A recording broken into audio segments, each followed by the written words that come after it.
Assalamualaikum warahmatullahi wabarakatuh. Perkenalkan, nama saya Alia Nova Karisa dengan NIM 026 dari PGSD 3A. Di sini saya akan menjelaskan tentang epistemologi dalam pendidikan, menelisik cara siswa membangun pengetahuan di era modern.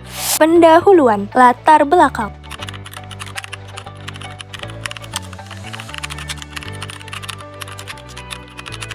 Rumusan masalah. Tujuan makalah. Manfaat penulisan makalah.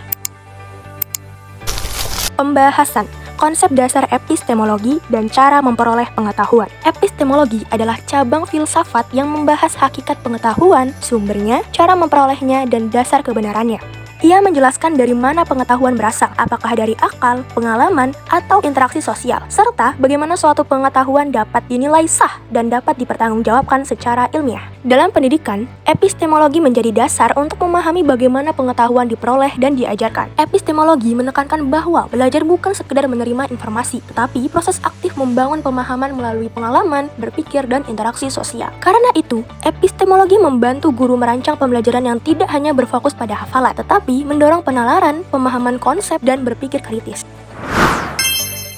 Pertama, pengetahuan sebagai penyampaian ketika informasi ditransfer dari guru ke siswa. Kedua, pengetahuan sebagai penemuan ketika siswa membangun pemahaman melalui eksplorasi dan penyelidikan. Ketiga, pengetahuan sebagai konstruksi sosial ketika pemahaman dibentuk melalui dialog dan kolaborasi. Teori perkembangan kognitif sebagai dasar epistemologi pendidikan, Piaget dan Vygotsky, serta pemikiran konstruktivisme.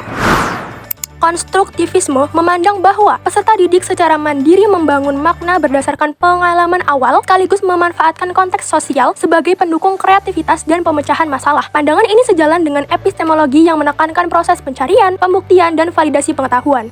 Piaget menjelaskan bahwa pengetahuan terbentuk melalui mekanisme skemata, yaitu kerangka pikir yang digunakan untuk memahami dunia. Asimilasi, yaitu memasukkan informasi baru ke dalam skemata yang sudah ada.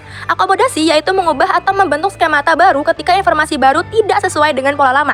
Ekuilibrasi atau keseimbangan, yaitu proses mencapai stabilitas kognitif melalui penyesuaian antara asimilasi dan akomodasi. Dengan mekanisme ini, sehingga pemahaman berkembang secara bertahap melalui interaksi aktif dengan lingkungan. Vygotsky menambahkan bahwa perkembangan kognitif sangat dipengaruhi oleh budaya dan interaksi sosial. Melalui konsep zona perkembangan proksimal dan scaffolding, siswa dapat mencapai pemahaman lebih tinggi dengan bimbingan guru atau teman sebaya, menggunakan bahasa sebagai alat penting pembentuk pengetahuan.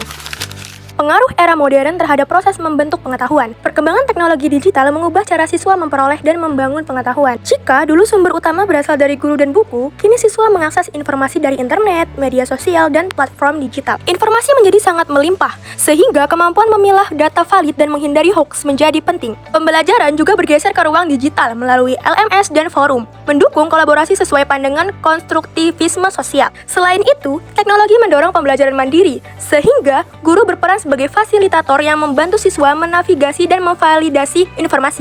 Implikasi bagi literasi digital dan berpikir kritis. Perubahan cara memperoleh pengetahuan di era digital menuntut siswa memiliki literasi digital dan kemampuan berpikir kritis. Literasi digital tidak hanya berarti mampu memakai teknologi, tetapi memahami, menilai, dan memproduksi informasi secara benar agar siswa tidak terjebak pada misinformasi. Berpikir kritis juga menjadi penting karena membantu siswa menganalisis argumen, memeriksa kebenaran informasi, dan membuat keputusan berdasarkan bukti. Kedua kemampuan ini membuat siswa mampu belajar secara mandiri sesuai pandangan konstruktivisme karena mereka harus menyeleksi dan mengevaluasi berbagai sumber digital yang beragam. Oleh sebab itu, pembelajaran di sekolah perlu mengintegrasikan literasi digital dan berpikir kritis agar siswa tidak hanya menggunakan teknologi, tetapi juga mampu membangun pengetahuan secara valid, cerdas, dan bertanggung jawab di era digital. Penutup, simpulan.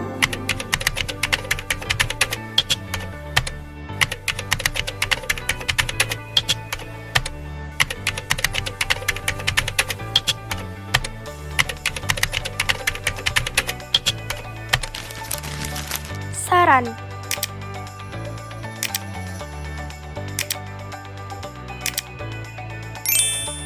Sekian pemaparan materi dari saya. Saya ucapkan terima kasih dan wassalamualaikum warahmatullahi wabarakatuh.